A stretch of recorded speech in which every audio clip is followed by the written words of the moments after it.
রাষ্ট্রের দায় আছে, কিন্তু রাষ্ট্রের দায়ের পাশাপাশি যদি জনগণকে সম্পৃক্ত না করা যায় তাহলে মানবাধিকার পরিস্থিতির উন্নতি বলেন বা মানবাধিকার রক্ষায় ভূমিকা মানবাধিকার রক্ষার কোনো সুযোগ নেই।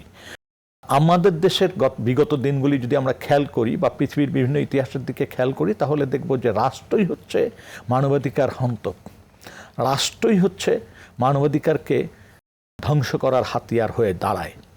এখন প্রশ্ন হচ্ছে, যদি জনগণ পাহারাদার হিসাবে থাকে, জনগণকে যদি সম্পৃক্ত করা যায়, তাহলে মানবাধিকার পরিস্থিতির যেই অবনতিশীল অবস্থা আমরা দেখেছি বিগত দিনে, সেই জায়গা থেকে উত্তরণ ঘটানো সম্ভব। এখন প্রশ্ন হচ্ছে, রাষ্ট্র কিভাবে মানবাধিকার লঙ্ঘনের কাজগুলির সাথে যুক্ত হয়। দেখেন, বিগত দিন থেকে যদি আমরা আমাদের জায়গাটা খেয়াল করি তাহলে দেখব যে সর্বত্র একটা গ্যাং কালচার চালু হয়েছিল। রাষ্ট্রের যে সমস্ত কম্পোনেন্টগুলি ছিল প্রত্যেকটা জায়গায় আপনি খেয়াল করবেন গ্যাং কালচারটা ছিল। ফলে আজকে সাবেক সেনাপ্রধানকে অনেক বক্তব্য দিতে হচ্ছে যে আমার করণীয় কিছু ছিল না, বা তিনি দেখেছেন, সহ্য করেছেন, কিছু করতে পারেন নাই।